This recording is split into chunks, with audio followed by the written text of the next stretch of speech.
So hello everyone, this is your Ashish भैया from NIT Bhopal. I hope आपकी पढ़ाई जो है वो काफी अच्छी चल रही होगी।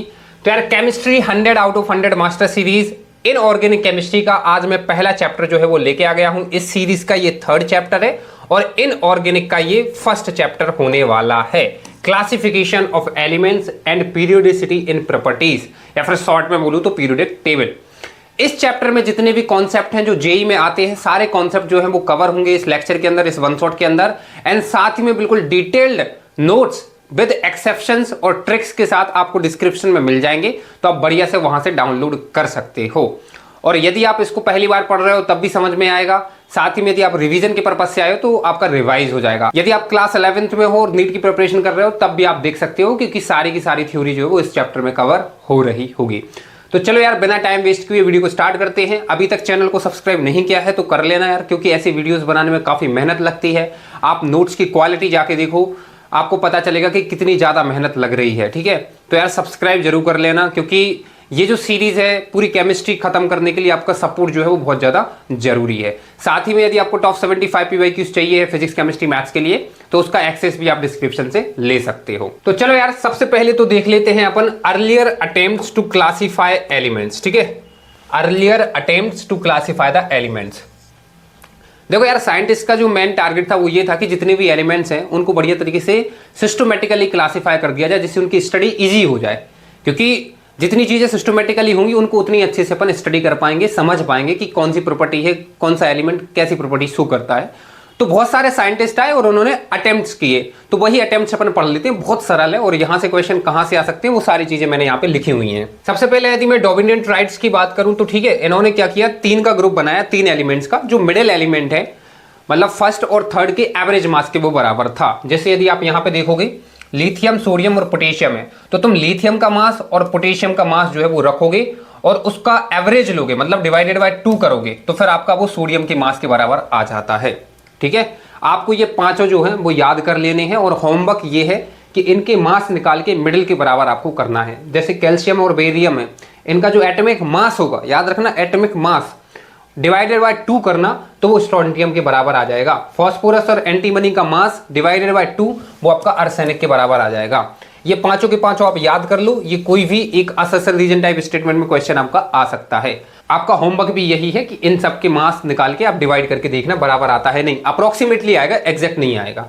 ठीक है, अब इसके बाद बात करते हैं न्यूलैंड्स लॉ ऑफ ऑक्टेव्स की। तो इन्होंने एलिमेंट्स को increasing order of atomic mass arrange किया। ठीक है, एटॉमिक मास के अकॉर्डिंग। ये जितने भी अर्लियर अटेम्प्ट्स हैं सारे के सारे एटॉमिक मास के अकॉर्डिंग है।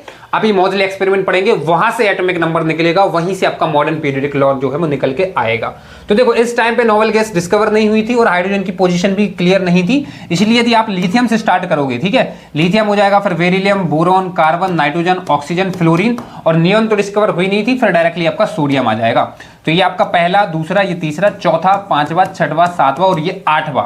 तो पहला जो है लिथियम आपका, जो कि अल्कली मेटल है, ये 8वें एलिमेंट, यहां पे 8वां एलिमेंट कौन सा है, सोडियम, इसके साथ सिमिलर प्रॉपर्टी जो है शो कर रहा था, जो कि आप यहां पे देख भी सकते हो।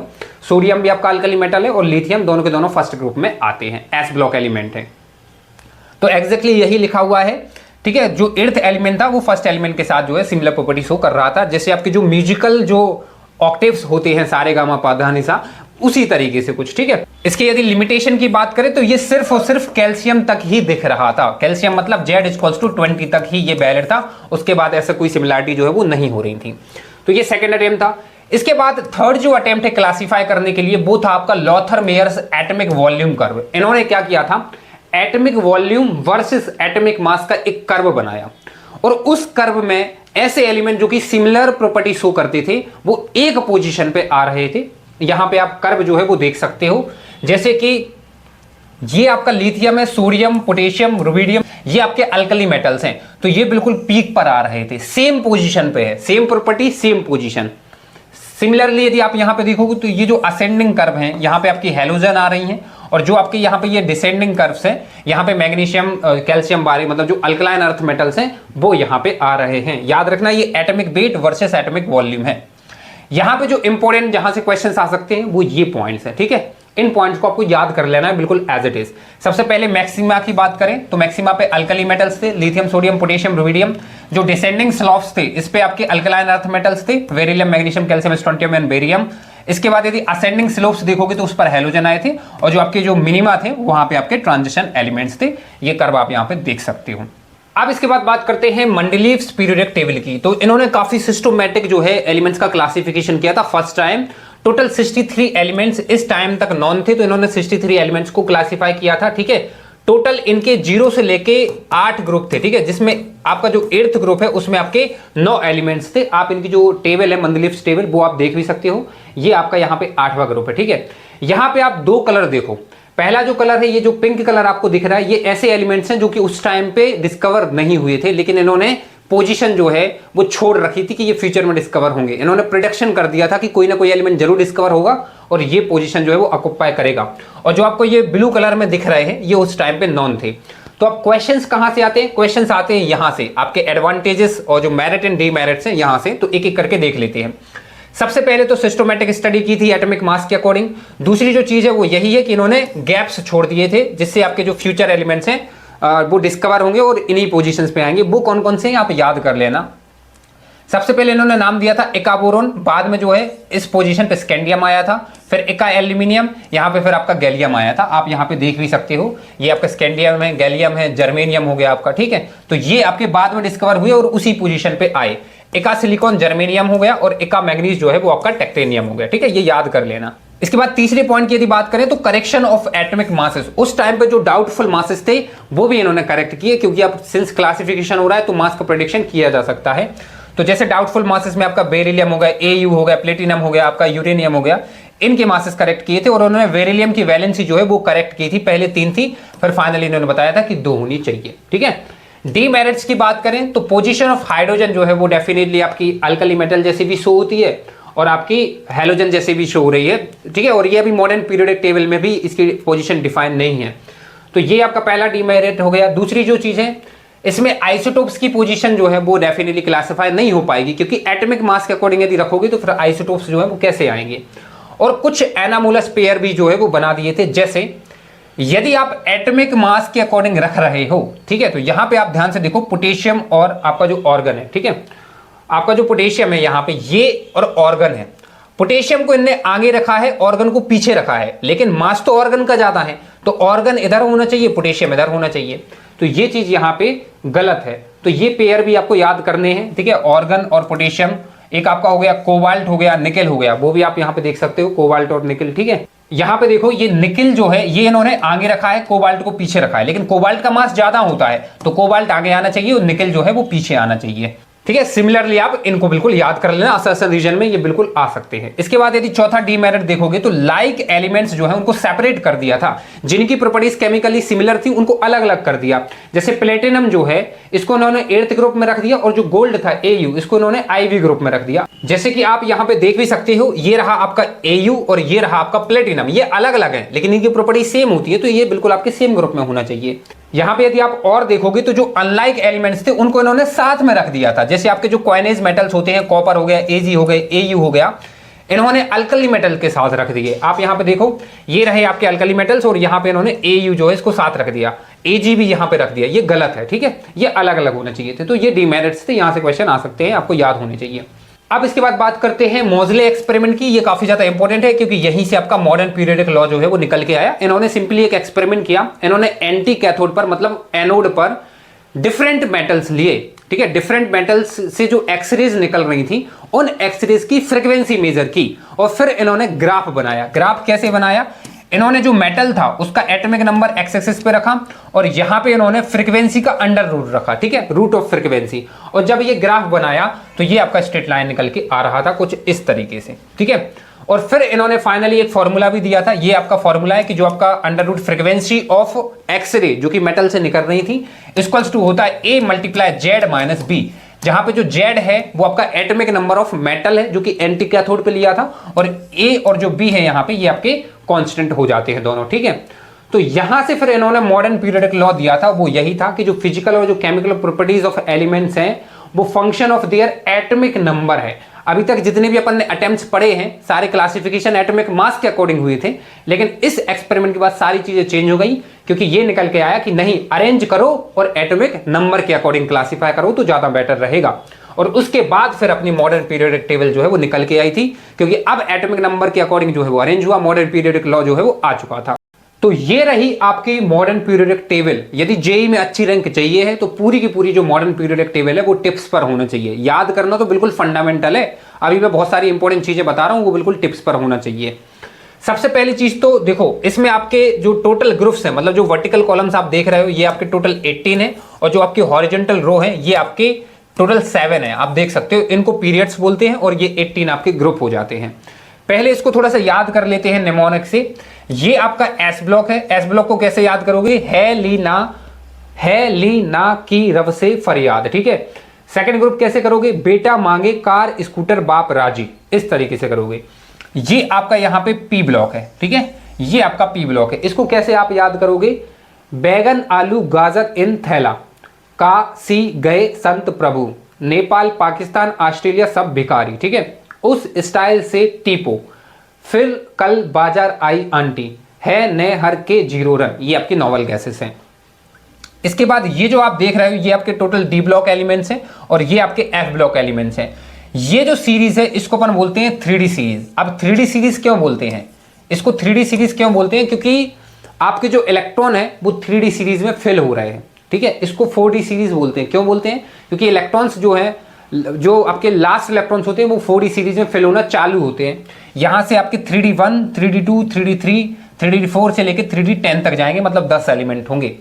इसको 4F सीरीज क्यों बोलते हैं? क्योंकि इसमें 4F इलेक्ट्रॉन्स जो हैं वो फिल्ड हो रहे हैं, आर बीइंग फिल्ड, ठीक है। इसको 5F बोलते हैं। क्यों? क्योंकि 5F में इलेक्ट्रॉन्स फिल होना चालू हुए हैं। यहां से जब आप सीरियम से स्टार्ट करोगे ना, तो सीरियम जो है इसका इलेक्ट्रॉनिक कॉन्फ़िगरेशन आप करोगे जब, तो 4F1 से स्टार्ट होगा, और लास्ट में यहाँ पे 71 जो आता है वो आपका ल्यूटेटियम आता है। ल्यूटेटियम जब आप करोगे तो ये 4F14 आपका होता है, ठीक है। तो इस तरीके से इसको कैसे याद करोगे?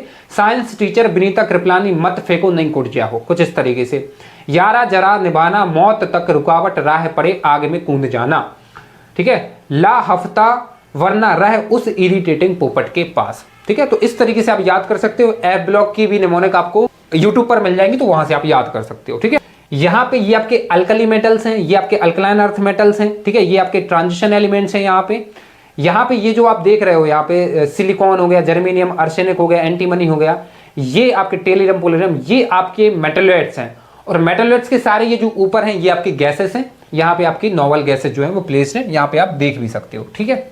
अब इसके बाद जो चीज इंपॉर्टेंट है वो है आपका general electronic configuration. General electronic configuration बिल्कुल टिप्स पर होना चाहिए। सबसे पहले यदि मैं एस ब्लॉक की बात करें तो ये आपका NS1 से लेकर 2 होता है, ठीक है। जैसे कोई भी यदि आप एग्जाम्पल देख लो, यदि आप सोडियम का करोगे, ठीक है, सोडियम का इलेक्ट्रॉनिक कॉन्फ़िगरेशन करते हैं अपन। सोडियम जो है ये आपका एटॉमिक नंबर इसका 11 होता है, ठीक है। तो कैसे होगा ये? 1s2, 2s2, 2p6, ठीक है, और ये 3s1, ठीक है। तो देखो लास्ट इलेक्ट्रॉन 3s1 में गया है, ठीक है, ये देख लो आप, NS1 हो गया। तो जनरल इलेक्ट्रॉनिक कॉन्फ़िगरेशन कुछ इस तरीके से आप कर सकते हो, ठीक है। तो ये आपको याद होना चाहिए एस ब्लॉक का। सेम आपको यहाँ पे पी ब्लॉक का भी याद होना चाहिए। पी ब्लॉक का क्या होता है? ये होता है आपका NS2, NP1 से लेके 6 हो सकता है आपका, ठीक है। इसके बाद डी ब्लॉक का याद होना चाहिए, ये होता है आपका N-1, ठीक है। D1 से लेके 10 हो जाएगा और आपका NS1 से लेके 2 हो जाएगा, ठीक है। इसके बाद देखोगे यदि आप, तो एफ ब्लॉक जो है ये भी आपको याद करना है। ये कैसे होगा? ये आपका N-2 आएगा। F1 से लेके 14 जो है वो आपकी फिल हो रही होगी, ठीक है। जैसे अभी मैंने आपको बताया था 4F सीरीज, 5F सीरीज। फिर इसके बाद आपका N-1 जो है, इसमें D में जो है वो 0 से लेके आपका 1 हो सकता है, और फिर आपका लास्ट में NS2 आता है, ठीक है। N-1, N-2, तो ये आपका होता है एफ ब्लॉक का। तो ये चीज है। अच्छा, यहाँ पे एक और चीज है, जो आपके लेंथेनॉइड्स होते हैं, ठीक है, लेंथेनाइड्स, ये आपके सीरियम से स्टार्ट होते हैं। यहाँ पे देखो आप, ये जैसे यदि आप देखोगे यहाँ पे ये जो लेंथेनम है और जो एक्टिनियम है, ये आपके डी ब्लॉक के ही एलिमेंट्स हैं, क्योंकि जब आप इलेक्ट्रॉन फिल कर रहे होगे तो ये डी सब सेल में जाएंगे। जो आपका 4F सीरीज स्टार्ट होती है वो आपकी सीरियम से स्टार्ट होती है 58 से। कहां तक जाती है ये जाती है आपकी 71 तक, ठीक है, क्योंकि इसमें 4F इलेक्ट्रॉन में फिलिंग जो है वो स्टार्ट होगी यहां से और यहां तक कंप्लीट हो जाएगी 4F14 तक। और जो आपका 5F सीरीज होती है वो यहां से थोरियम से स्टार्ट होती है लॉरेंशियम तक, ठीक है, 90 से लेके 103 तक। इसका क्या होगा? आपका 4F1 होगा और इसका क्या होगा? आपका 4F14 होगा। तो ये जनरल चीजें आपको याद करनी है। और इसमें इलेक्ट्रॉनिक कॉन्फ़िगरेशन, जो एक्सेप्शनल इलेक्ट्रॉनिक कॉन्फ़िगरेशन है वो भी आपका याद होना चाहिए। जैसे यदि मैं यहाँ पे बात करूं तो जैसे यहाँ पे क्रोमियम हो गया 3D सीरीज में, यहाँ पे आपका कॉपर हो गया। इसके बाद यदि मैं 4D सीरीज की बात करूं तो 41, 42, 44, 45, 46, 47 ये सारे के सारे एलिमेंट आपके एक्सेप्शनल इलेक्ट्रॉनिक कॉन्फ़िगरेशन शो करते हैं।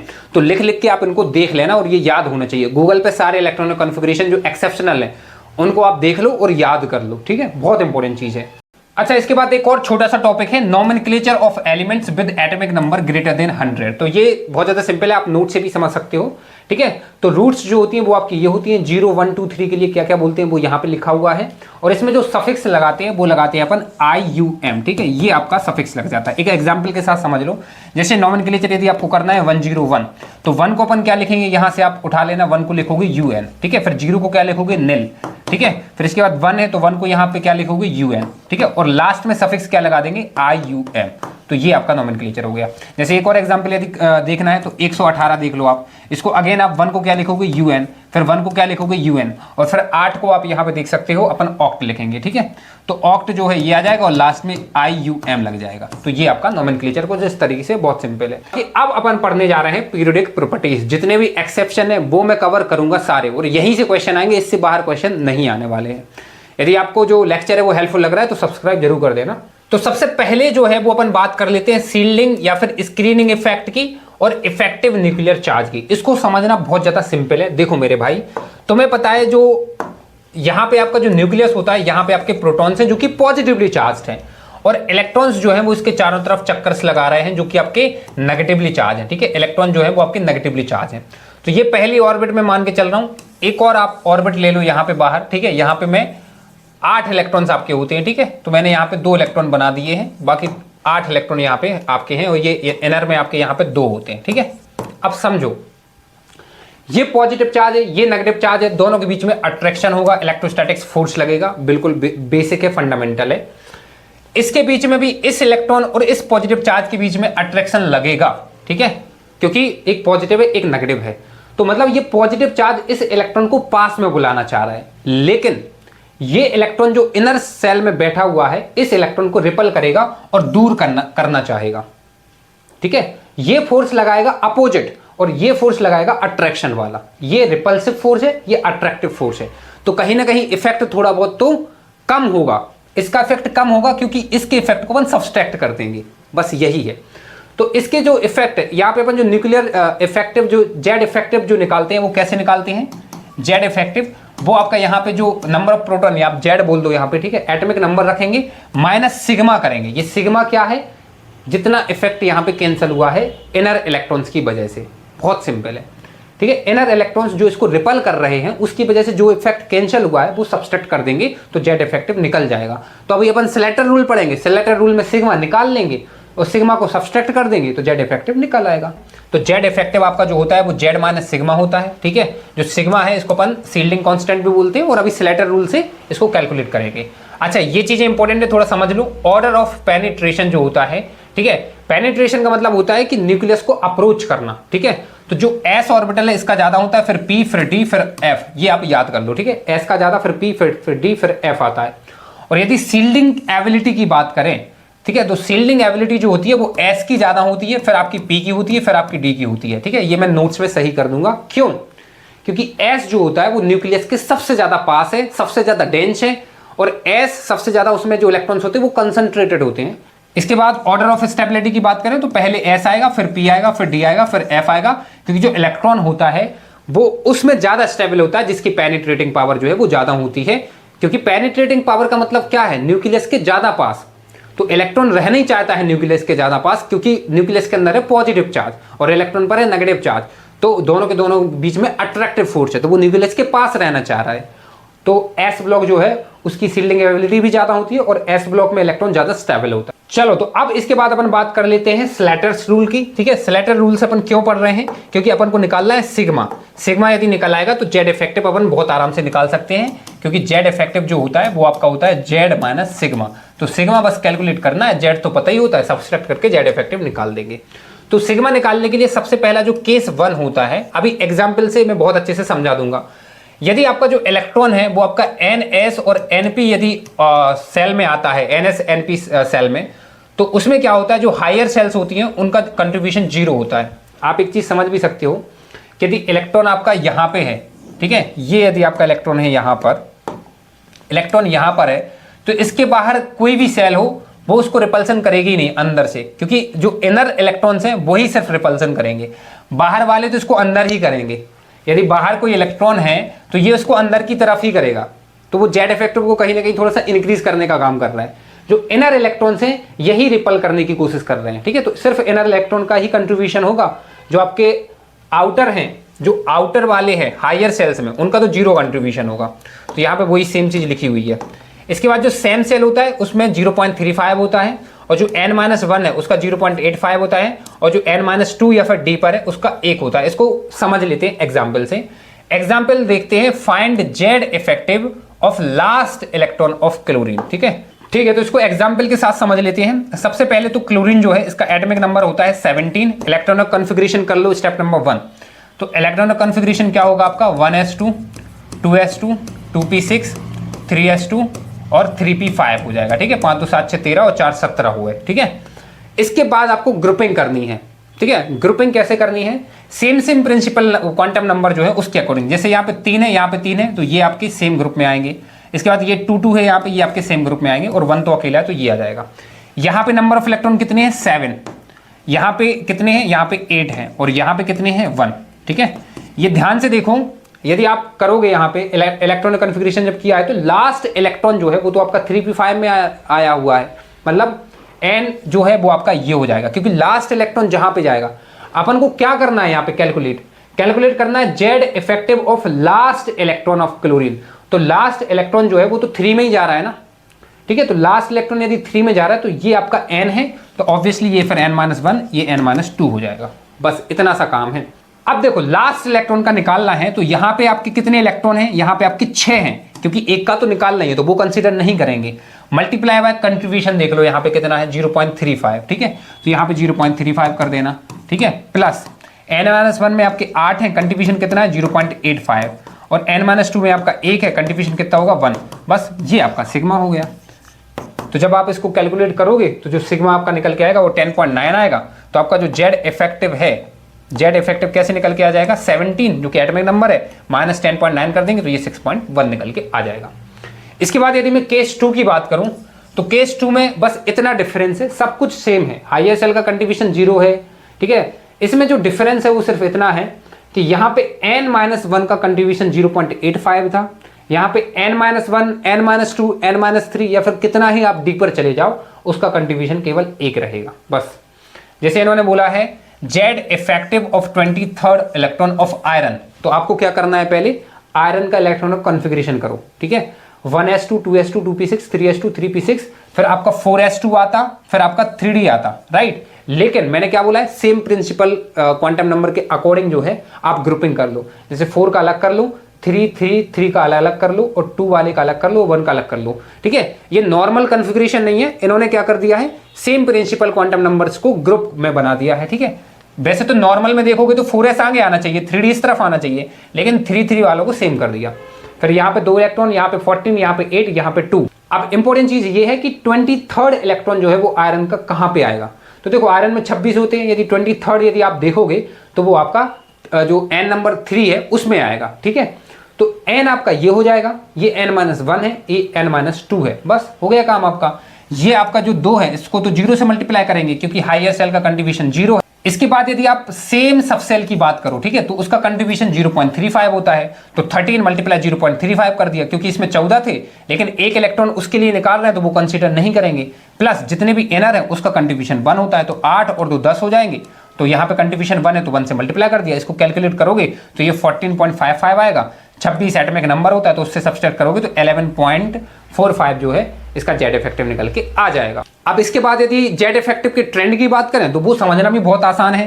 देखो यदि आप पीरियोडिक टेबल के लेफ्ट से राइट जाओगे तो आपका जो जेड है मतलब एटॉमिक नंबर वो तो इंक्रीज होगा, और एटॉमिक नंबर यदि इंक्रीज हो रहा है तो नंबर ऑफ प्रोटॉन्स भी तो इंक्रीज हो रहे हैं, पॉजिटिव चार्ज आपका बढ़ रहा है, तो आपका जो जेड इफेक्टिव है ये आपका इंक्रीज होगा, ठीक है। जेड इफेक्टिव भी आपका इंक्रीज होगा।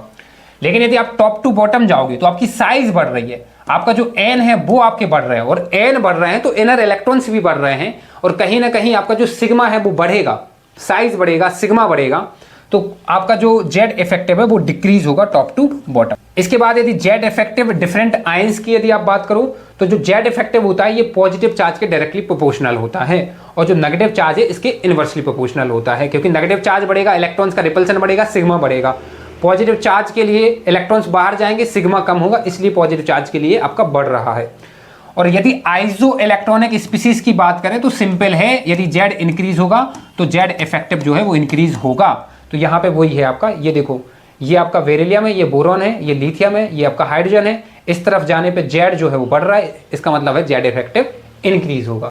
तो चलो यार अब बात करते हैं सेकंड पीरियोडिक प्रॉपर्टी की, जो कि आपका एटॉमिक रेडियस है। इसमें जितने भी एक्सेप्शन है हर एक चीज मैं यहाँ पे कवर करूंगा, जेईई मेंस में यहां से बाहर क्वेश्चन जो है वो नहीं आ रहे होंगे। सबसे पहले बात करते हैं कोवेलेंट रेडियस की, तो ये होता है आपका half of the internuclear distance, ठीक है, internuclear distance between the two singly bonded atoms. याद रखना सिंगली बॉन्डेड एटम्स, ठीक है।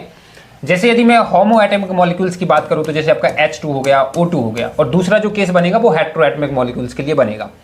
तो यदि होमो की बात करें तो जैसे ये आपका एक मॉलिक्यूल है, ठीक है, दो एटम कुछ इस तरीके से कोवेलेंट बॉन्ड के थ्रू ज्वाइन है, तो ये जो डिस्टेंस है इनके न्यूक्लियस के बीच की डिस्टेंस, इसको यदि आप डिवाइडेड बाय 2 कर दोगे तो वो आपकी रेडियस निकल आएगी एक सिंगल एटम की। इसके बाद यदि केस 2 की बात करें, हेटेरो एटमिक मॉलिक्यूल्स, जैसे आपका एक मॉलिक्यूल ए हो गया और एक दूसरा मॉलिक्यूल आपका बी हो गया, यदि आपके दोनों एटम की जो इलेक्ट्रोनेगेटिविटी है वो नियरली बराबर है, उनकी इलेक्ट्रोनेगेटिविटी का जो डिफरेंस है वो नियरली 0 है, तो उस केस में तो इनकी जो इंटरन्यूक्लियर डिस्टेंस हो जाएगी, ये जो डिस्टेंस है ये सिंपली आपकी रेडियस ऑफ ए हो जाएगी प्लस रेडियस ऑफ बी हो जाएगी, ठीक है। ये है आपकी इंटरन्यूक्लियर डिस्टेंस जो कि रेडियस ए प्लस रेडियस बी हो जाएगी। लेकिन यदि इनके बीच में इलेक्ट्रोनेगेटिविटी का डिफरेंस है तो बॉन्ड स्ट्रांग होगा, इसका मतलब जो इंटरन्यूक्लियर डिस्टेंस यहां पे आ रही थी उससे थोड़ी कम होगी, एक कोई फैक्टर सब्सट्रैक्ट करना पड़ेगा, तो उस केस में अपन ये शोमेकर एंड स्टीफनसन लॉ लगाते हैं, ठीक है। ये बहुत सिंपल है, यहां पे आपकी जो इंटरन्यूक्लियर डिस्टेंस आएगी यदि इलेक्ट्रोनेगेटिविटी का डिफरेंस है तो वो आ जाएगी radius of A plus radius of B minus आप करोगे 0.09 मॉड ऑफ इलेक्ट्रोनेगेटिविटी का डिफरेंस, ठीक है। अपन को पॉजिटिव लेना है इसलिए अपन यहाँ पे जो है मॉड लगा रहे हैं। आप इसको बिल्कुल फील कर सकते हैं। देखो यहाँ पे यदि इलेक्ट्रोनेगेटिविटी का डिफरेंस होगा तो बॉन्ड जो है वो थोड़ा सा स्ट्रॉन्गर बनेगा, मतलब बॉन्ड लेंथ कम आएगी, तो कोई एक फैक्टर सब्सट्रैक्ट कर रहे हैं अपन इंटरन्यूक्लियर डिस्टेंस निकालने के लिए, तो ये होता है। अब इसके बाद बात कर लेते हैं मेटालिक रेडियस की, ठीक है। तो मेटालिक रेडियस क्या होती है, जो आपका मेटालिक बॉन्ड होता है उनके बीच का डिस्टेंस डिवाइडेड बाय 2 कर देना तो मेटालिक रेडियस निकल आएगी। ये थोड़ा सा यहाँ पे गलत बना हुआ है, मैं एडिट कर दूंगा, क्योंकि आपका जो मेटालिक बॉन्ड होता है वो कुछ इस तरीके से होता है, केवल और केवल जो आपका, यदि मैं इसको सर्कल मानूं फिलहाल तो ये स्फीयर होती है, तो सिर्फ सरकमफेरेंस जो है वो टच हो रहा होगा, ओवरलैपिंग नहीं होती है, वो कोवेलेंट में होती है, ठीक है। क्योंकि मेटालिक बॉन्ड आपका बनता है इलेक्ट्रॉन जो क्लाउड होता है उसकी शेयरिंग से। तो यहाँ पे जो डिस्टेंस है आपकी, लेट्स अज्यूम ये आपका मेटल मतलब एटम ए है और ये भी एटम ए है कोई भी मेटल का, तो इनके बीच की डिस्टेंस डिवाइडेड बाय 2 जो है वो आपकी मेटालिक रेडियस मानते हैं, उसको मेटालिक रेडियस बोलते हैं। अब यहाँ पे आप समझ ही सकते हो कि देखो कोवेलेंट बॉन्ड में ओवरलैपिंग हो रही थी, ठीक है, और इसमें ओवरलैपिंग नहीं हो रही है, तो रेडियस कौन सी ज्यादा होगी, ये। इसलिए यहां पे मैंने लिख भी दिया है जो मेटालिक रेडियस होती है वो ग्रेटर देन होती है कोवेलेंट रेडियस से, ठीक है। एंड ऑब्वियसली जो मेटालिक रेडियस होगी वो इनवर्सली प्रोपोर्शनल होगी मेटालिक बॉन्ड स्ट्रेंथ की, जैसे जैसे मेटालिक बॉन्ड स्ट्रेंथ बढ़ेगा आपकी जो रेडियस है वो कम होगी। इसके बाद बात करें वॉन डेर वाल रेडियस की, तो ये जो वॉन डेर वाल रेडियस है इसको ध्यान से समझो, डेफिनेशन से आप समझ जाओगे, half of the nuclear distance between two adjacent atoms in two neighbouring molecules, ठीक है। दो मॉलिक्यूल्स उठाओ आप गैसियस के, ठीक है, जैसे आपने एक मॉलिक्यूल ये ले लिया, एक मॉलिक्यूल ये ले लिया, फिर इन मॉलिक्यूल के जो एडजेसेंट आपके जो एटम्स हैं, जैसे यहां पे पास पास कौन सा एटम है, ये एटम है और ये एटम है, तो इनके न्यूक्लियस के बीच की जो डिस्टेंस है उसको अपन बोलते हैं वॉन डेर वाल रेडियस। और ये याद रखना दो एटम के बीच की नहीं है, दो मॉलिक्यूल्स हैं और उनके एडजेसेंट एटम जो है उनके बीच की डिस्टेंस को बोलते हैं वॉन डेर वाल रेडियस, और ये ऑब्वियसली सबसे ज्यादा बड़ी है, ठीक है। जो नोबेल गैसेस होती हैं अपन उसमें यही कंसीडर करते हैं, इसलिए आप यहां पे देखो जो वॉन डेर वाल रेडियस है ये सबसे ज्यादा है, आपको दिख भी रही होगी, फिर मेटालिक रेडियस अभी एक्सप्लेन किया है, और फिर लास्ट में आपकी कोवेलेंट रेडियस आ जाती है। अब बात कर लेते हैं जो एटॉमिक रेडियस है इसके ट्रेंड के बारे में कर लेते हैं। तो जनरल ट्रेंड यदि आप देखोगे तो अलंग द पीरियड यदि आप लेफ्ट से राइट जाओगे तो डेफिनेटली जो जेड इफेक्टिव होता है ये इंक्रीज होता है। तो जेड इफेक्टिव यदि बढ़ेगा तो आपकी जो साइज होगी वो कम होगी। और यदि आप टॉप टू बॉटम जाओगे तो टॉप टू बॉटम क्या होता है, आपका एन जो है वो बढ़ता है, इसका मतलब साइज जो है वो आपकी बढ़ रही होगी। बहुत सिंपल है, ठीक है। नीचे जाओगे एन बढ़ेगा मतलब साइज बढ़ेगी। लेकिन जनरल जो है वहां से नहीं आएंगे, जनरल ट्रेंड से, एक्सेप्शन से आपके क्वेश्चन आएंगे। तो वो अपन वन बाय वन देख लेते हैं। सबसे पहले एक्सेप्शन में यदि पहला जो एक्सेप्शन है वो इनर्ट गैसेस का होता है। इनर्ट गैस की जो रेडियस होती है वो सबसे ज्यादा बड़ी होती है अलग द पीरियड यदि आप देखोगे। क्यों? क्योंकि उसमें अपन वंडर वॉल रेडियस कंसीडर करते हैं और अभी मैंने एक्सप्लेन किया है कि जो वंडर वॉल रेडियस होती है वो सबसे ज्यादा बड़ी होती है। इसलिए यदि आप हाइड्रोजन और हीलियम को कंपेयर करोगे तो आपकी जो हीलियम है नोबेल गैस वो ज्यादा होगी। और बाकी यदि आप यहां पे देखोगे तो नियोन जो है वो ज्यादा है लिथियम से, ठीक है। इसके बाद यदि सेकंड एक्सेप्शन की मैं बात करूं 3D सीरीज में, तो देखो यार 3D सीरीज को थोड़ा देख लो आप। Scandium, titanium, vanadium, chromium, manganese, iron, cobalt, निकल, कॉपर और जिंक। आइडियली क्या होना चाहिए, अभी बात की है लेफ्ट से राइट बढ़ना घटना चाहिए क्योंकि जेड इफेक्टिव बढ़ता है। तो ऑर्डर क्या होना चाहिए, ये आइडियली ये होना चाहिए। लेकिन एक्चुअली में होता क्या है कि यहां तक मैग्नीज तक तो बिल्कुल सही रहता है। देखो यहां पे आपका मैग्नीज आयरन तक तो बिल्कुल सही रहेगा, लेकिन जैसे ही आप मैग्नीज, कोबाल्ट और निकल तक पहुंचोगे तो यहां पे आपके जो 3D इलेक्ट्रॉन्स हैं, 3D इलेक्ट्रॉन की पुअर शील्डिंग की वजह से जो उनकी रिपल्सन होता है वो बढ़ता है।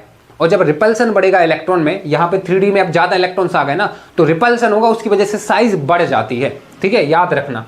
तो यहां पे जो ऑर्डर है वो थोड़ा सा क्या होता है, रिवर्स हो जाएगा। यहां पे आपका जो आयरन है वो नियरली कोबाल्ट के साइज के बराबर हो जाएगा, कोबाल्ट निकल की साइज के बराबर। और कॉपर में ज्यादा इलेक्ट्रॉन्स आ गए, जिंक में भी ज्यादा इलेक्ट्रॉन है, रिपल्सन बढ़ेगा तो साइज इनकी बढ़ जाएगी। तो ऑर्डर जो है वो आपको यहां पे याद कर लेना है। इसके बाद यदि तीसरा एक्सेप्शन देखोगे तो ये एल्यूमिनियम की रेडियस और गैलियम की जो रेडियस होती है ये अप्रोक्सीमेटली बराबर हो जाती है। देखो आइडियली क्या होता है, आइडियली अपन को पता है कि यदि नीचे जाओगे तो साइज बढ़ेगी। इसका क्या मतलब है, जो एल्यूमिनियम है ये छोटा होना चाहिए गैलियम से, बट ऐसा नहीं होता है क्योंकि गैलियम में बैठे हुए हैं आपके 3D10 इलेक्ट्रॉन्स, ठीक है, 3D10 इलेक्ट्रॉन्स। और इनकी पुअर शील्डिंग की वजह से, 3D10 इलेक्ट्रॉन की पुअर शील्डिंग की वजह से साइज कम हो जाती है और वो अप्रोक्सीमेटली एल्यूमिनियम के बराबर बन जाती है। तो मतलब ये जो साइन है ये आपका हट जाएगा और यहां पे पुअर शील्डिंग की वजह से आपकी अप्रोक्सीमेटली बराबर हो जाएगी, ठीक है। इसके बाद चौथा जो एक्सेप्शन है ये है आपका जो रेडियस ऑफ 4D सीरीज है, ठीक है। अभी मैंने आपको बताया था पीरियोडिक टेबल में 4D सीरीज, और जो रेडियस ऑफ 5D सीरीज है इनकी भी जो रेडियस है वो अप्रोक्सीमेटली बराबर हो जाती है। क्यों? Due to lanthanoid contraction. जो आपके 4f14 इलेक्ट्रॉन्स होते हैं इनकी पुअर शील्डिंग होती है और इनकी पुअर शील्डिंग की वजह से जो साइज है वो कम हो जाती है और इसी को अपन बोलते हैं लेंथेनॉइड कॉन्ट्रैक्शन। यहां पे एक इंपॉर्टेंट चीज जो नोट करने वाली है वो ये है कि 4f की वजह से जो पुअर शील्डिंग इफेक्ट हुआ है उसको अपन लेंथेनॉइड इफेक्ट बोलते हैं, लेकिन 3D की वजह से जो हुआ है उसका कोई जनरल नाम नहीं है, ठीक है, याद रखना इस चीज को।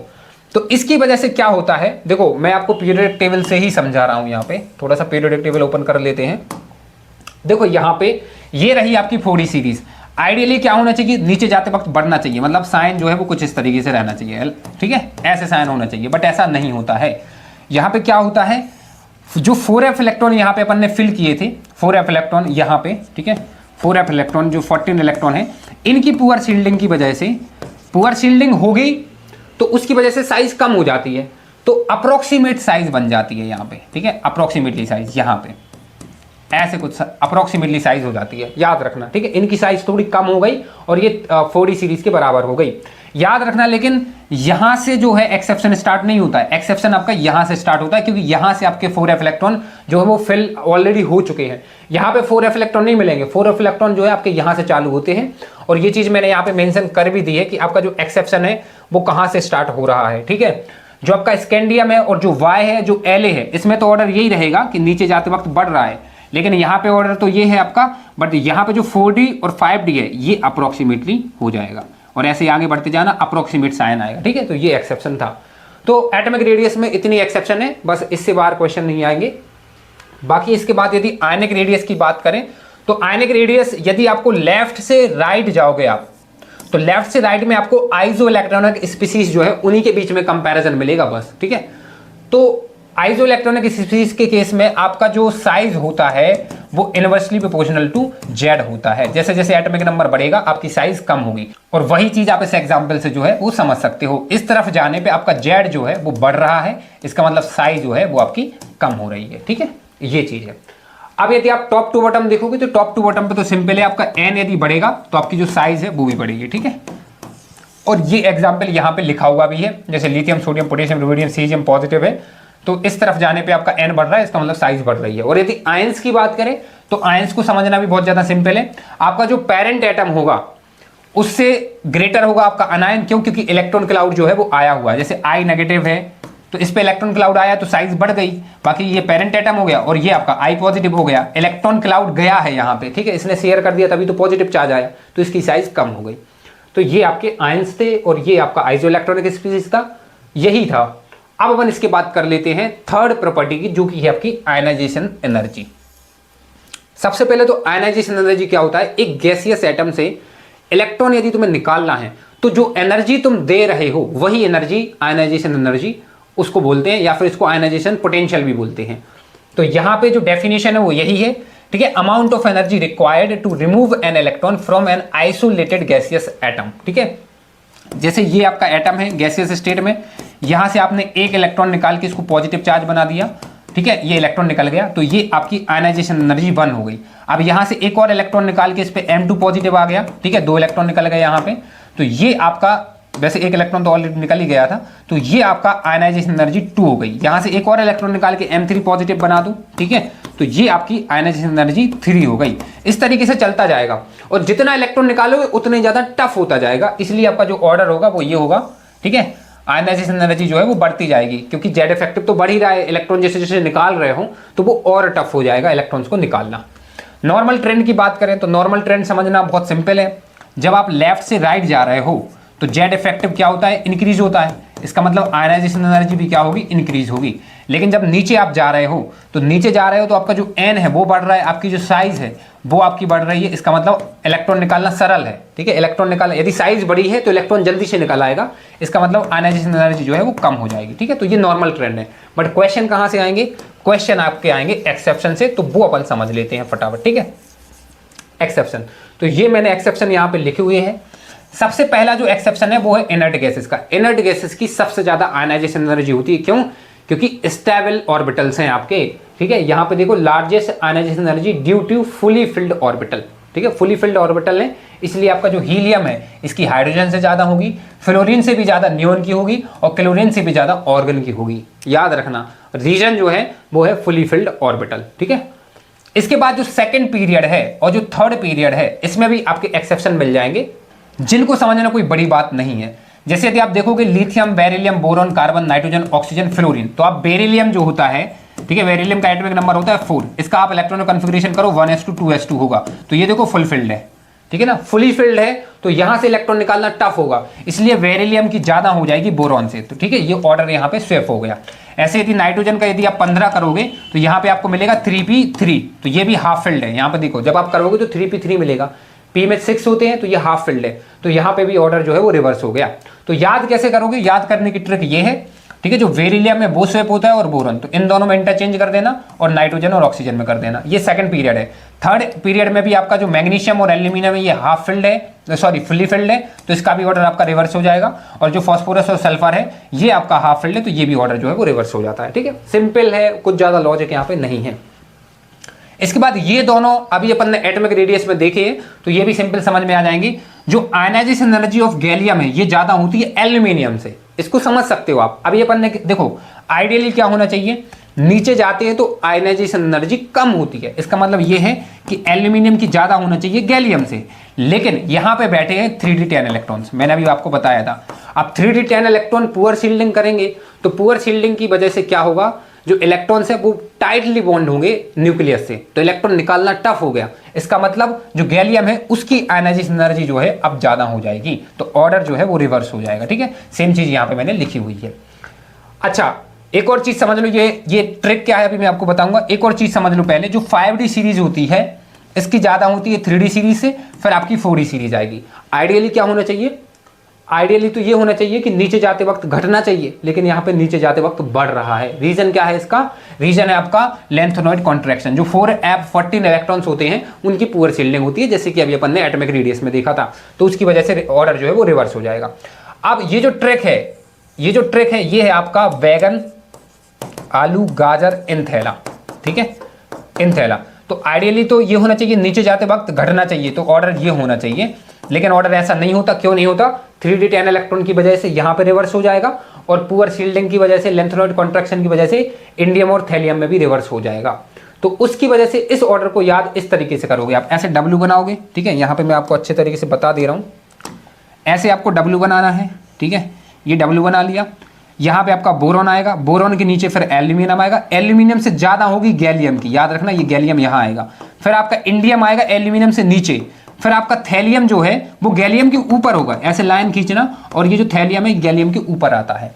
तो इस तरीके से आप ऑर्डर याद कर सकते हो कि जो बैगन, आलू, गाजर, इनथैला होता है उसमें क्या ऑर्डर होता है आयनाइजेशन एनर्जी का। तो ये थी आयनाइजेशन एनर्जी और उसके एक्सेप्शन। तो अब चलो, अब इसके बाद बात करते हैं नेक्स्ट आपकी जो पीरियोडिक प्रॉपर्टी है, वो है आपकी इलेक्ट्रॉन गेन एंथैल्पी, ठीक है। इलेक्ट्रॉन गेन एंथैल्पी या फिर इलेक्ट्रॉन अफिनिटी, दोनों में डिफरेंस सिर्फ मैग्नीट्यूड का है। बस ये समझो जो इलेक्ट्रॉन अफिनिटी है वो सिर्फ मैग्नीट्यूड के साथ डील करती है, और जो इलेक्ट्रॉन गेन एंथैल्पी है इसमें आपका साइन के साथ आएगा। यदि एंडोथर्मिक प्रोसेस है तो डेफिनेटली पॉजिटिव साइन होगा, एक्सोथर्मिक है तो नेगेटिव साइन होगा, बस, ठीक है। ये याद रखना। इलेक्ट्रॉन अफिनिटी मतलब सिर्फ और सिर्फ मैग्नीट्यूड की बात कर रहे हैं, और इलेक्ट्रॉन गेन एंथैल्पी एक मॉडर्न कॉन्सेप्ट है, और इसमें साइन के साथ डील करते हैं कि साइन के साथ लिखा होगा, ठीक है। अच्छा, अब इसकी बात कर लेते हैं कि ये होता क्या है इलेक्ट्रॉन गेन एंथैल्पी या इलेक्ट्रॉन अफिनिटी। देखो, अभी अपन ने पढ़ा था कि यदि मेटल जो है, मेटल से आपका इलेक्ट्रॉन जो है वो निकलता है, M पॉजिटिव आया और इलेक्ट्रॉन जो है वो आपका निकला, तो यहाँ पे ये होती है आपकी आयनाइजेशन एनर्जी, कि इलेक्ट्रॉन निकालने में कितनी एनर्जी बाहर से लगी। लेकिन इसका उल्टा कर दें कि किसी भी एटम ने जब इलेक्ट्रॉन लिया तो कितनी एनर्जी रिलीज हुई, ठीक है, यहाँ पे M नेगेटिव आ जाएगा, उल्टा हो गया बिल्कुल, तो वो आपकी हो जाएगी इलेक्ट्रॉन गेन एंथैल्पी। एक चीज आप समझ भी सकते हो कि जरूरी नहीं है एनर्जी रिलीज हो सकता है कि इलेक्ट्रॉन लेना ही नहीं चाहता एटम। यदि एटम आपका लेस इलेक्ट्रोनेगेटिव है तो वो तो चाहता ही नहीं है कि इलेक्ट्रॉन आए। जैसे नोबेल गैसेस होती हैं, तो नोबेल गैसेस ऑलरेडी स्टेबल है, तो बिल्कुल नहीं चाहती हैं कि मेरे पास एटम आए, तो उस केस में इलेक्ट्रॉन गेन एंथैल्पी पॉजिटिव होगी। तो ये डिपेंड करता है कि रिलीज होगी एनर्जी या फिर एनर्जी एब्जॉर्ब होगी, वो डिपेंड करता है एटम पे भी, कौन सा एटम इलेक्ट्रॉन एक्सेप्ट कर रहा है, ठीक है। तो यदि मैं समराइज करूं तो इलेक्ट्रॉन गेन एंथैल्पी क्या है? जब इलेक्ट्रॉन जो है किसी भी एटम में आता है तो एनर्जी आपकी जो रिलीज हुई है या फिर जो एब्जॉर्ब हुई है उसी को अपन इलेक्ट्रॉन गेन एंथैल्पी बोलते हैं। यहाँ पे भी वही चीज है, यदि आपका कोई भी एटम इलेक्ट्रॉन एक्सेप्ट करेगा M नेगेटिव हो जाएगा ये, और एनर्जी यदि रिलीज हुई है तो जो डेल H है वो नेगेटिव हो जाएगा, इसका मतलब है एनर्जी रिलीज, तो इलेक्ट्रॉन अफिनिटी आपकी पॉजिटिव होगी, ठीक है। और यदि आपका जो मेटल है वो इलेक्ट्रॉन एक्सेप्ट करेगा, M2 नेगेटिव है, और इस केस में डेफिनेटली ये रिपल्सन होगा, तो ये तो डेफिनेटली आपकी डेल H जो है वो पॉजिटिव होगी, क्योंकि ये नहीं चाहता कि इलेक्ट्रॉन आए, क्योंकि ऑलरेडी इस पर नेगेटिव चार्ज है। तो यहाँ पे आपकी डेल H जो है वो पॉजिटिव है, और यहाँ पे एनर्जी जो है वो एब्जॉर्ब हो रही है, ठीक है। यहाँ पे एब्जॉर्ब लिखा हुआ है ये, ठीक है, मैं यहाँ पे करेक्शन कर दूंगा। अब देखो यहाँ पे क्या लिखा है, more negative del EH more electron affinity, ये समझो, ठीक है। जो डेल H है, जो इलेक्ट्रॉन गेन एंथैल्पी है, वो जितनी ज्यादा नेगेटिव होगी उतना ही ज्यादा आपकी इलेक्ट्रॉन अफिनिटी होगी मैग्नीट्यूड में। क्यों? क्योंकि यदि नेगेटिव, इसका मतलब एक्सोथर्मिक प्रोसेस है, मतलब एटम चाहता है इलेक्ट्रॉन को लेना, क्योंकि वो कहीं ना कहीं से स्टेबल हो रहा होगा यदि इलेक्ट्रॉन इसके अंदर आ रहा है तो। अब इसके ट्रेंड की बात कर लेते हैं, फिर एक्सेप्शन की बात कर लेते हैं। सबसे पहले तो ट्रेंड यदि आप देखोगे तो आपको बहुत अच्छे तरीके से पता है कि इस तरफ जाने पे जेड इफेक्टिव जो है वो आपका इंक्रीज होता है। तो यदि जेड इफेक्टिव बढ़ेगा तो मतलब इलेक्ट्रॉन खुद आना चाहेगा, तो जो डेल H होगी वो भी आपकी इंक्रीज होगी, ठीक है। तो इलेक्ट्रॉन अफिनिटी जो है वो आपकी इंक्रीज हो रही है। इसके बाद यदि आप नीचे तरफ जाओगे तो साइज जो है वो बढ़ती है, ठीक है। नीचे यदि साइज बढ़ रही है, इसका मतलब इलेक्ट्रॉन जल्दी से नहीं आना चाहेगा क्योंकि साइज बढ़ी है, तो इलेक्ट्रॉन अफिनिटी जो है वो आपकी कम होगी, ठीक है। वही सेम चीज यहाँ पे लिखी हुई है, बट क्वेश्चन कहाँ से आएंगे? एक्सेप्शन से, तो वो अपन फटाफट देख लेते हैं। सबसे पहले बात कर लेते हैं सेकंड पीरियड की। तो ऑर्डर जो होता है वो ये होता है, आपको एज इट इज याद कर लेना है। इसमें भी वही कॉन्सेप्ट है, हाफ फिल्ड, फुली फिल्ड, ठीक है, वो करके देख लेना। बाकी इसकी ट्रिक मैंने लगा दी है, बेटे ने ना भूलकर लड़की को फंसाया, तो इस तरीके से ऑर्डर याद कर लेना। इस तरफ जाने पर इंक्रीज हो रहा है, ठीक है। और ये जो तीन एलिमेंट है, बेरिलियम, नियोन और जो नाइट्रोजन है, इनकी नियरली जीरो या फिर मिनिमम होती है, ये भी याद रखना। इसके बाद थर्ड पीरियड की बात करें तो मैंने और अलका ने प्यारी से शादी कर ली, इस तरीके से याद रखना। और यहां पे जाने पर बढ़ रहा है, और जो मैग्नीशियम और ऑर्गन है इनकी नियरली जीरो होती है या फिर मिनिमम होती है, ठीक है। और जो थर्ड पीरियड होता है इसकी ज्यादा होती है सेकंड पीरियड से। और ये क्यों होता है? Due to availability of vacant 3D orbitals. देखो जो आपकी जो 3D सीरीज है, ठीक है, 3D सीरीज में आपके वैकेंट डी ऑर्बिटल्स हैं, तो इलेक्ट्रॉन आके वहां पे रह सकता है, इसलिए इनकी इलेक्ट्रॉन गैन एंथैल्पी जो है या फिर इलेक्ट्रॉन अफिनिटी वो ज्यादा होती है सेकंड पीरियड वालों से।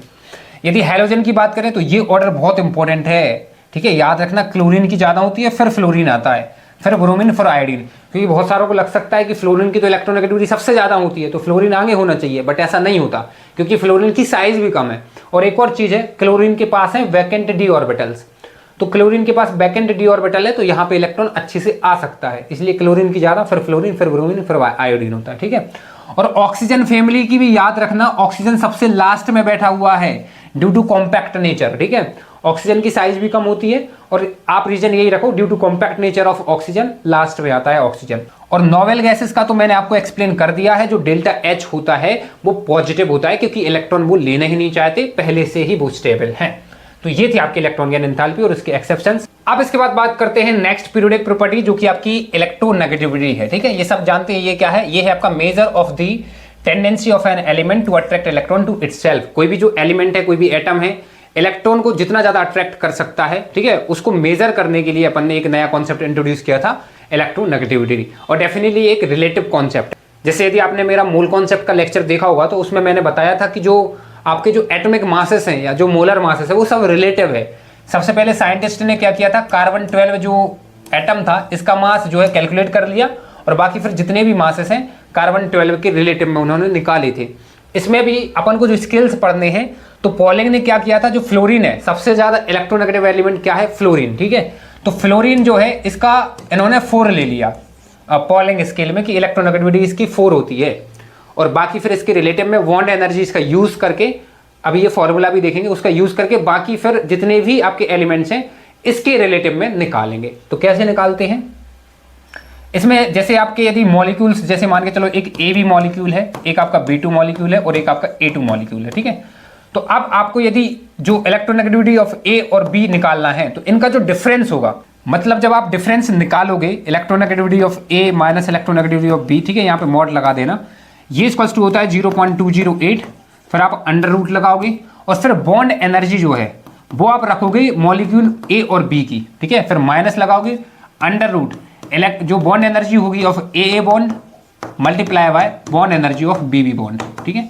इस तरीके से अपन जो है वो निकाल रहे होंगे। तो वो फॉर्मूला यहाँ पे लिखा हुआ है, ठीक है, ये यहाँ पे 208 है, तो ये फॉर्मूला आपको बस याद कर लेना है, ठीक है। इसके बाद यदि देखा जाए तो ये जो बॉन्ड एनर्जीज होती हैं ये किलोजूल पर मोल में अपन को लेना होता है, ठीक है। इसके बाद जो दूसरा स्केल है वो है आपका मोलिकन स्केल। इसमें जो इलेक्ट्रोनेगेटिविटी होती है वो होती है आपकी ionisation energy plus electron affinity divided by 2। और यदि रिलेशन भी है, ये रिलेशन भी आप याद रखना, जो रिलेशन होता है electronegativity in Mulliken scale equals to 2.8 times electronegativity of Pauling scale. तो यदि आपको एक स्केल का पता है तो आप दूसरा स्केल का इस रिलेशन का यूज करके निकाल सकते हो, ठीक है। अब एप्लीकेशन ऑफ इलेक्ट्रोनेगेटिविटी देख लेंगे, लेकिन उससे पहले कुछ वैल्यूज हैं इलेक्ट्रोनेगेटिविटी की, वो आपको याद करना है और ट्रेंड अपन देख ले रहे हैं। सबसे पहले तो ऑब्वियसली लेफ्ट टू राइट जाने पे जेड इफेक्टिव बढ़ता है तो इलेक्ट्रोनेगेटिविटी आपकी इंक्रीज होगी, बहुत सिंपल है। और टॉप टू बॉटम यदि आप जाओगे तो साइज बढ़ेगी तो इलेक्ट्रोनेगेटिविटी जो है वो आपकी बिल्कुल डिक्रीज होगी, जैसे अभी अपन ने इलेक्ट्रॉन गैन एंथैल्पी में देखा था।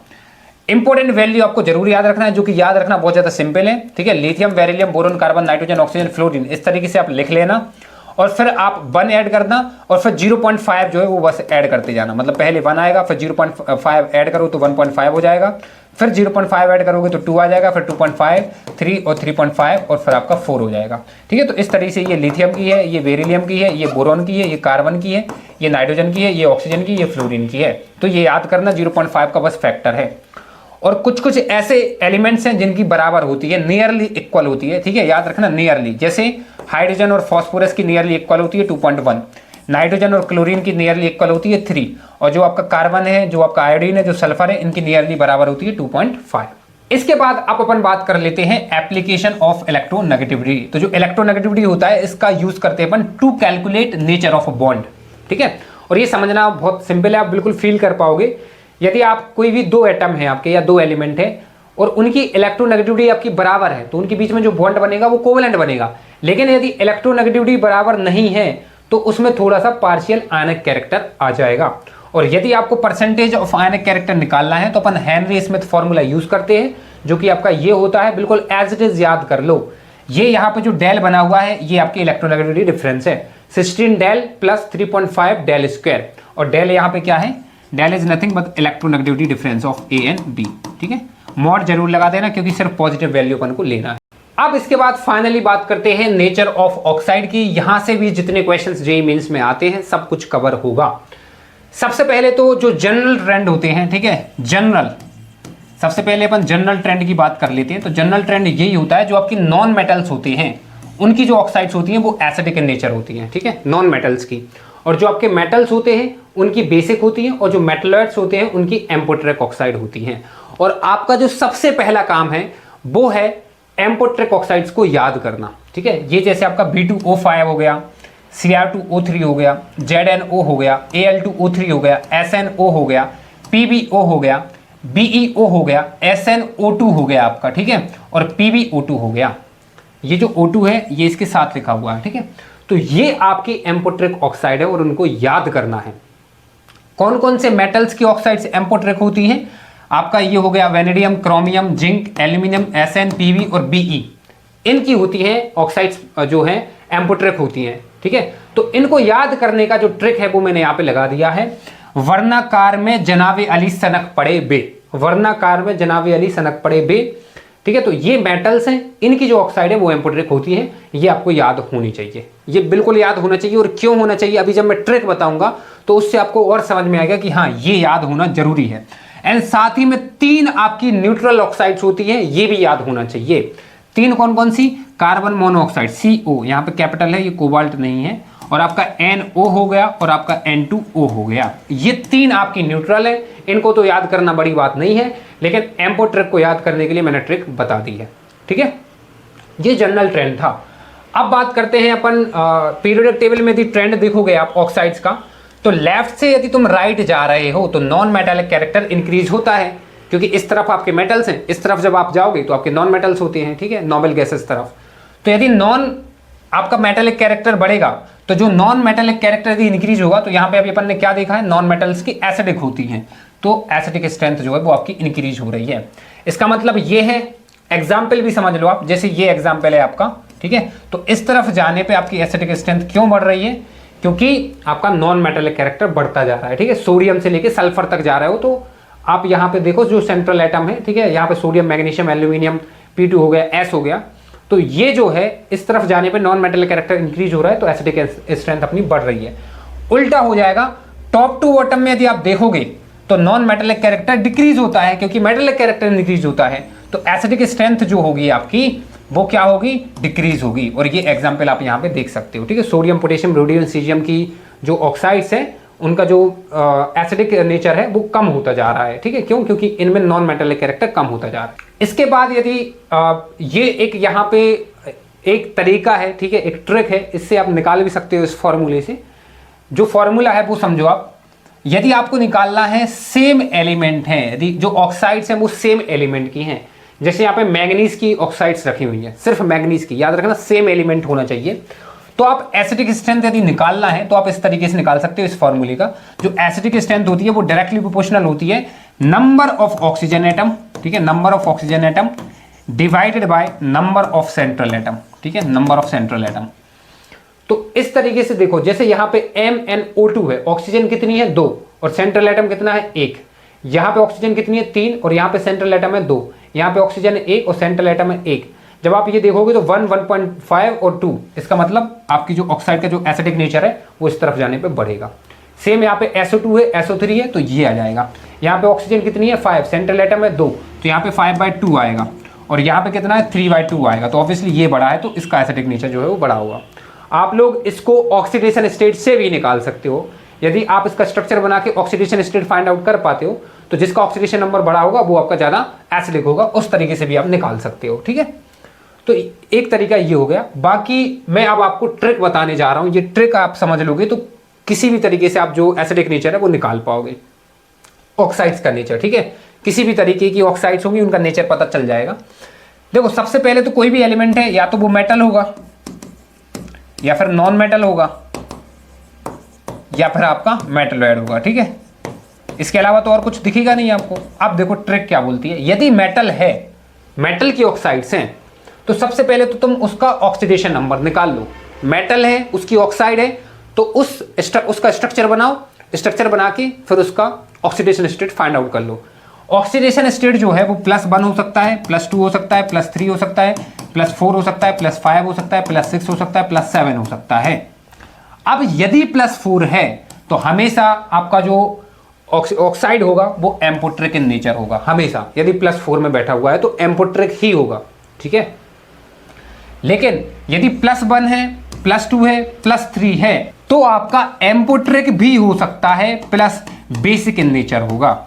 याद रखना। अब देखो मैंने आपसे क्या बोला था यहां पे कि जो एम्फोटेरिक ऑक्साइड है वो याद कर लो। यदि एम्फोटेरिक आपको याद हो गया तो यहां से एम्फोटेरिक निकाल देना, बची हुई आपकी बेसिक हो जाएगी। समझ में आ गया? बहुत सिंपल है। इसके बाद यदि +5 है, +6 है और +7 है, ये हमेशा एसिडिक होंगी, ये हमेशा एसिडिक होंगी। तो अपन को सिंपल कोई भी ऑक्साइड है और यदि मेटल की है तो ऑक्सीडेशन स्टेट निकालो। +4 वाला हमेशा एम्फोटेरिक, +5, +6, +7 वाला हमेशा एसिडिक, +1, +2, +3 वाले एम्फोटेरिक बेसिक हो जाएगा। लेकिन एम्फोटेरिक की लिस्ट अपन को पता है तो बची हुई जो है वो बेसिक हो जाएंगे। ठीक है, ये क्लियर हो गया मेटल का। यदि मेटलॉइड ऑक्साइड्स हैं तो ये एम्फोटेरिक हो जाएंगी और एसिडिक हो जाएंगी। लेकिन एम्फोटेरिक याद कर ली है तो बस उस लिस्ट को हटा देंगे तो बची हुई आपकी एसिडिक हो जाएंगी। और यदि नॉन मेटल है तो नॉन मेटल की या तो एसिडिक होती है, याद रखना, या तो एसिडिक होती है प्लस न्यूट्रल होती हैं। ये दो ही चीजें हो सकती हैं। लेकिन अच्छी बात यह है कि न्यूट्रल अपन को पता है 3 होती है जो कि याद कर ली है, तो बची हुई फिर एसिडिक हो जाएंगी। समझ में आ रहा है कि नहीं? तो कोई भी ऑक्साइड है सबसे पहले ये देखो मेटल की है, नॉन मेटल की है, मेटलॉइड की है, और फिर ये ट्रिक लगा के आप बहुत आसानी से निकाल सकते हो। ठीक है, अब इसके बाद अपन बात करते हैं acidic strength of oxy acids. ठीक है, acidic strength of oxy acid. Oxy acid क्या होते हैं? जब आपकी जो एसिडिक ऑक्साइड होती हैं, ठीक है, एसिडिक ऑक्साइड्स जब ये वाटर के साथ रिएक्शन करती हैं तब आपका ऑक्सी एसिड जो है वो फॉर्मेशन होता है। जैसे एग्जांपल में आपको पता है, यदि आपने मेरा मोल कॉन्सेप्ट देखा होगा तो मैंने आपको उसमें ओलियम का एक कॉन्सेप्ट बताया था। SO3 वाटर के साथ जब रिएक्ट करता है, ठीक है, तो ये आपका H2SO4 का फॉर्मेशन करता है। ये आपका क्या है? ऑक्सी एसिड है। ठीक है, ऑक्सीजन कंटेनिंग एसिड आप समझ सकते हो। तो यदि आप इनके ट्रेंड देखोगे तो ट्रेंड समझना काफ़ी सिंपल है, थोड़ा सा आप लॉजिकल सोचना। सबसे पहले तो आप लेफ्ट से राइट जाओ। ठीक है, लेफ्ट से यदि आप राइट जाओगे तो आपको पता है नॉन मेटालिक कैरेक्टर जो है वो इंक्रीज होता है। ठीक है, नॉन मेटालिक कैरेक्टर इंक्रीज होगा, और यदि नॉन मेटालिक कैरेक्टर इंक्रीज होगा तो नॉन मेटल की जो ऑक्साइड होती है वो एसिडिक होती है। इसका मतलब एसिडिक नेचर जो है, एसिडिक स्ट्रेंथ जो है वो भी इंक्रीज होगी। एग्जाम्पल के लिए आप ये देख सकते हो, यहाँ पे कार्बन है, फॉस्फोरस है, सल्फर है और क्लोरीन है। सेंट्रल एटम देखो आप, ठीक है, क्योंकि हाइड्रोजन और O तो सब में जो है वो कॉमन है।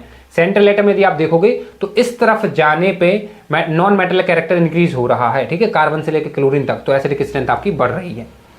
यदि आप टॉप टू बॉटम जाओगे, ठीक है, टॉप टू बॉटम जाने पे मेटेलिक कैरेक्टर इंक्रीज होता है। इसका मतलब नॉन मेटेलिक कैरेक्टर डिक्रीज होगा। तो यदि नॉन मेटेलिक कैरेक्टर डिक्रीज होगा तो मतलब बेसिक स्ट्रेंथ बढ़ेगी, मतलब एसिडिक स्ट्रेंथ जो है वो डिक्रीज होगी। ठीक है, एग्जाम्पल के लिए H2SO4 और आपका HSeO4। ठीक है, तो ये जो है ग्रेटर का साइन यहाँ पे आया है।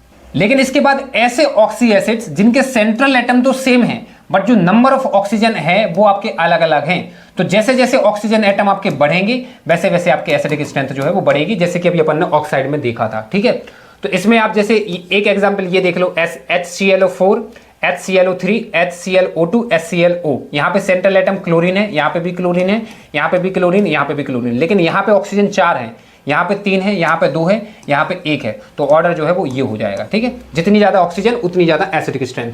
सेम एग्जांपल ये है, सेम एग्जांपल ये है, लेकिन यहाँ पे एक एक्सेप्शन है इस रूल के अकॉर्डिंग, वो ये है H3PO2, H3PO3 और H3PO4।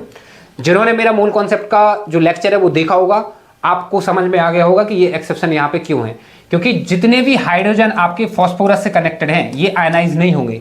हाइड्रोजन जो सिर्फ ऑक्सीजन से कनेक्ट होंगे वही आपके निकलेंगे। ठीक है, तो स्ट्रक्चर बना के आपको यहाँ पे देखना पड़ेगा, तभी आपको पता चलेगा कि ये जो ऑर्डर है ऐसा क्यों आया है। तो आप मेरा मूल कॉन्सेप्ट का वीडियो देखोगे तो आपको समझ में आ जाएगा। तो अब इसके बाद बात कर लेते हैं एसिडिक स्ट्रेंथ इन हाइड्राइड। ठीक है, तो अभी अपन ऑक्सी एसिड पर बात कर चुके हैं एंड अपन ऑक्साइड्स पे बात कर चुके हैं। अब बात करते हैं हाइड्राइड्स की। तो देखो यार, हाइड्राइड को समझना बहुत ज्यादा सिंपल है। यदि आप यहाँ पे देखोगे तो जैसे आपकी ये हाइड्राइड है, ठीक है, तो इसका यदि एसिडिक नेचर देखना है, मतलब हाइड्रोजन आपका ये लॉस होगा तो X नेगेटिव बनेगा, प्लस आपका H प्लस बनेगा, ठीक है, H प्लस मतलब लूज होगा। तो ये X नेगेटिव मतलब ये जो अनायन है ये जितना ज़्यादा स्टेबल होगा ये उतना ही अच्छा एसिड होगा। इसको आप समझ पा रहे हो कि नहीं? तो इसकी स्टेबिलिटी आप साइज से भी देख सकते हो, मतलब यदि इसकी साइज बड़ी है तो जो नेगेटिव चार्ज है वो स्टेबल होगा, या फिर इसकी इलेक्ट्रोनेगेटिविटी भी आप देख सकते हो, यदि इसकी इलेक्ट्रोनेगेटिविटी बढ़ेगी तो नेगेटिव चार्ज उस पर भी स्टेबल होगा। तो बस यही कॉन्सेप्ट है कि यदि आप लेफ्ट से राइट जाओगे तब भी एसिडिक स्ट्रेंथ बढ़ेगी, क्योंकि लेफ्ट से राइट जाने पे आपकी जो इलेक्ट्रोनेगेटिविटी होती है, लेफ्ट से राइट जाने पे जो आपकी इलेक्ट्रोनेगेटिविटी होती है वो इंक्रीज होती है, और जब आप टॉप टू बॉटम जाओगे तब भी एसिडिक स्ट्रेंथ इंक्रीज हो रही है, ठीक है, क्योंकि यहाँ पे आपकी जो साइज है वो इंक्रीज होती है। एक इसको एग्जाम्पल के साथ समझते हैं, ठीक है। एग्जाम्पल यदि आप यहाँ पे देखोगे तो एक एग्जाम्पल उठा लेते हैं आपका, जैसे CH4 हो गया, आपका NH3 हो गया, यहाँ पे वाटर ले लेते हैं, और आपका यहाँ पे HF हो गया, ठीक है, यहाँ पे वाटर लिया है ये H2O, ठीक है। अब इसको आप थोड़ा सा समझो, ये लेफ्ट से राइट जाने पे देखते हैं, यहाँ से हाइड्रोजन निकाल दो, हाइड्रोजन निकालोगे तो ये CH3 नेगेटिव बनेगा, ये आपका NH2 नेगेटिव बनेगा, ये आपका OH नेगेटिव बन जाएगा, और यहाँ पे आपका फ्लोरीन नेगेटिव बन गया। आप जानते हो ये ज़्यादा स्टेबल है, फिर ये फिर ये फिर ये, क्यों? क्योंकि इसकी इलेक्ट्रोनेगेटिविटी ज़्यादा है, फिर इसकी फिर इसकी फिर इसकी, तो ये स्टेबिलिटी का ऑर्डर ये है। तो इसका मतलब यहाँ पे जो एसिडिक नेचर होगा वो ये होगा, ठीक है। तो बस वही यहाँ पे लिखा हुआ है, इस तरफ जाने पे बढ़ रहा है, ठीक है। तो ये और भी एग्जाम्पल हैं यहाँ पे, लेकिन वहीं पे यदि आप टॉप टू बॉटम वाला एग्जाम्पल लोगे, जैसे HFHCl हो गया, ठीक है, जैसे आप एक और एग्जाम्पल ले लो, HF हो गया, HCl हो गया, ठीक है, HBr हो गया और HI हो गया। अब यहाँ से हाइड्रोजन निकालो तो यहाँ से F नेगेटिव बनेगा, Cl नेगेटिव बनेगा, Br नेगेटिव बनेगा और I नेगेटिव बनेगा। तो यहाँ कैसे कंपेयर करोगे? यहाँ पे कंपेयर करोगे साइज से, याद रखना टॉप टू बॉटम में साइज से कंपेयर करना है। तो I नेगेटिव ज़्यादा स्टेबल है क्योंकि इसकी साइज बड़ी है, तो ये है ऑर्डर ऑफ स्टेबिलिटी, इसलिए ये हो गया आपका एसिडिक नेचर, ठीक है। तो मेरे हिसाब से इसको समझना भी बहुत आसानी से आप समझ सकते हो, ये एग्जाम्पल यहाँ पे दिए हैं। तो यार इसके बाद अब अपन बात करते हैं, ठीक है, इसके बाद अपन बिल्कुल लास्ट स्लाइड पर आ चुके हैं, ठीक है। बस ये दो कॉन्सेप्ट और देख लेते हैं, इंपॉर्टेंट है ये भी। सबसे पहले बात कर लेते हैं एसिडिक स्ट्रेंथ इन हाइड्रोक्साइड, ठीक है। हाइड्रोक्साइड मतलब कुछ ऐसा होगा, आपका HOX होगा, ठीक है, यहाँ से H प्लस निकलेगा और ये आपका OX नेगेटिव बन रहा होगा। तो इनकी स्टेबिलिटी वगैरह देख लेंगे और मेटलिक और नॉन मेटलिक कैरेक्टर से भी अपन समझ जाएंगे। जैसे यदि लेफ्ट से राइट जाओगे तो मेटलिक कैरेक्टर तो डिक्रीज होगा, इसका मतलब बेसिक स्ट्रेंथ आपकी डिक्रीज हो रही होगी। जैसे एग्जांपल के लिए आप ये देख सकते हो। और यदि आप टॉप टू बॉटम जाओगे तो मेटलिक कैरेक्टर इंक्रीज होता है, तो बेसिक स्ट्रेंथ आपकी बढ़ेगी, इसका मतलब एसिडिक स्ट्रेंथ जो है वो आपकी कम हो रही होगी। एग्जाम्पल यहाँ पे लगा हुआ है, ठीक है। तो ये बहुत सिंपल है, समझना इसको है एसिडिक स्ट्रेंथ इन हाइड्राइड, लेकिन कौन सी? लुईस बेस वाली अपन बात करेंगे, ठीक है। ये जो कॉन्सेप्ट है हाइड्राइड का अपन यहाँ पे देख चुके हैं, यहाँ पे हाइड्राइड का देख चुके हैं, लेकिन यहाँ पे अपन लुईस एसिड बेस कॉन्सेप्ट जो है उसके अकॉर्डिंग देखेंगे। सबसे पहले तो लुईस एसिड क्या होते हैं? जो कि लॉन पेयर ऑफ इलेक्ट्रॉन जो है उसको एक्सेप्ट करते हैं, वो लुईस एसिड है, और जो लॉन पेयर ऑफ इलेक्ट्रॉन को डोनेट करते हैं वो लुईस बेस होते हैं, ठीक है। तो इनका ऑर्डर कैसे निकालेंगे समझो। यदि तुम टॉप टू बॉटम जाते हो तो टॉप टू बॉटम जाने पे आपकी जो साइज होती है वो इंक्रीज होती है। यदि साइज इंक्रीज होगी तो जो लॉन पेयर हैं उनको एक जगह मिल जाएगी कि हाँ, यदि लॉन पेयर आते हैं तो जगह है वहां पे, वो ले सकते हैं, मतलब अच्छे से लॉन पेयर का एक्सेप्टेंस हो सकता है। इसका मतलब एसिडिक स्ट्रेंथ बढ़ेगी और बेसिक स्ट्रेंथ जो है वो कम होगी। तो ये वही लिखा हुआ है कि टॉप टू बॉटम जाने पे साइज बढ़ती है तो बेसिक स्ट्रेंथ आपकी कम होती है। एग्जाम्पल जो है यहाँ पे लिखा हुआ है NH3, PH3, ASH3, SBH3, BiH3। यहाँ पे ये जो ऑर्डर लिखा हुआ है ना, ये ऑर्डर है आपका बेसिक स्ट्रेंथ का, जो नीचे जाते वक्त आपका घट रहा है ड्यू टू साइज। और ये ऑर्डर भी देखो आप H2O, H2S, H2Se, H2Te, H2PO, ये भी आपका क्या हो रहा है? डिक्रीज हो रहा है। इसके बाद यदि लेफ्ट से राइट की बात करें तो लेफ्ट से राइट में भी आप समझ सकते हो, लेफ्ट से राइट जाओगे तो आपकी इलेक्ट्रोनेगेटिविटी बढ़ेगी, मतलब लॉन पेयर ज्यादा स्टेबल होंगे, लॉन पेयर को लेना चाहेंगे, मतलब लॉन पेयर एक्सेप्ट करने की टेंडेंसी बढ़ेगी, एसिडिक स्ट्रेंथ आपकी बढ़ेगी और बेसिक स्ट्रेंथ जो है वो आपकी कम होगी। तो ये वही लिखा हुआ है, बेसिक स्ट्रेंथ आपकी कम हो रही है, जैसे एग्जाम्पल में NH3 और H2O है। तो ये था यार आज तुम लोगों का चैप्टर।